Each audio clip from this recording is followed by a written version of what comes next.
جو بڑا مہربان نہایت رحم کرنے والا ہے، واجب الاحترام بزرگوں، حق پرست دوستوں، ساتھیوں، ماؤں، بہنوں، convener M Q M Pakistan doctor Khalid Maqbool Siddiqui بھائی، حق پرست ذمہ داران، السلام علیکم۔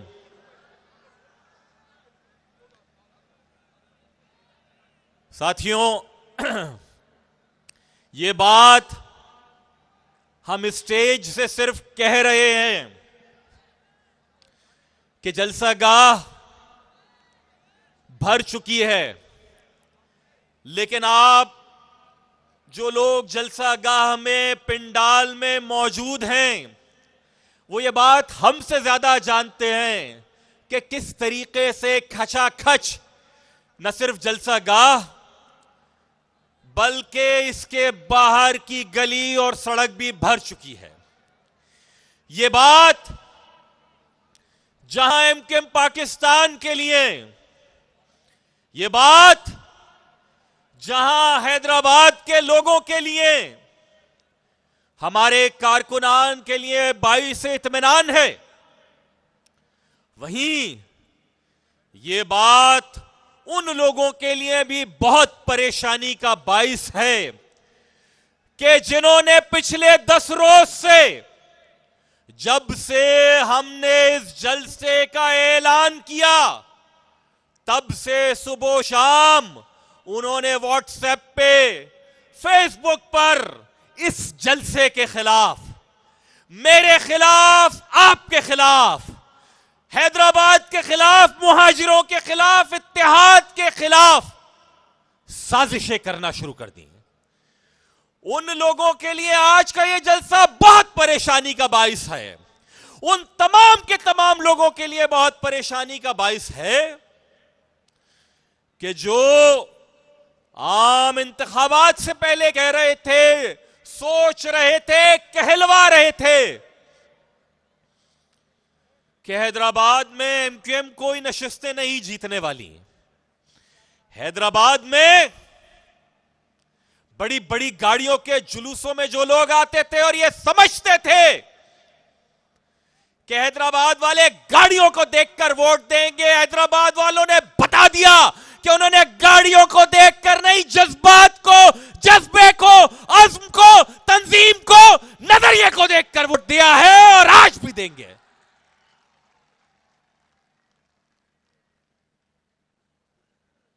افسوس ہے، جلسے میں بات بہت زیادہ سیاسی ہوتی ہے، لیکن میں پھر بھی کچھ تنظیمی بات ضرور کروں گا کہ افسوس ہے کہ ہم میں سے بہت سارے لوگوں کا عمل ماضی قریب میں کوئی بہت زیادہ مثالی نہیں رہا۔ میرا یہ ماننا ہے اور میں اللہ کو حاضر و ناظر جان کے کہتا ہوں کہ مجھے پاکستان میں سیاست میں جو بھی عزت ملی وہ ایم کیو ایم کی وجہ سے ملی، اور اگر ایسا ہے تو پھر میں کوئی بھی ایسا عمل کرنے سے گریز کروں کہ جس کا نقصان ایم کیو ایم کو ہے یا ہو سکتا ہے۔ بدقسمتی کے ساتھ ہم میں سے بہت سارے دوستوں نے اپنی ذات کو، اپنی انا کو اس اجتماعی مفاد سے اوپر جانا، اور بدقسمتی کے ساتھ ہم میں سے بہت سارے لوگ آج بھی اس جلسے کی ناکامی کی دعا مانگنے کے ساتھ ساتھ کوششیں کر رہے تھے۔ افسوس کی بات ہے، لیکن آئیں اور آ کر دیکھ لیں کہ لوگ کسی شکل پہ نہیں، کسی نام پر نہیں، ایم کیو ایم کے اس سہرنگے پرچم کے ساتھ ہیں، اور اس لیے اس سہرنگے پرچم کے ساتھ ہیں کہ جب کوئی اور پرچم یہاں کے لوگوں کا والی و وارث نہیں ہو رہا تھا تو ایم کیو ایم کا پرچم ہمارے لوگوں کے سروں پر لہرا رہا تھا۔ یہاں بات کی گئی شہداء کی، یہاں پر میرے شہداء کی یادگار میں ویڈیو چلائی گئی۔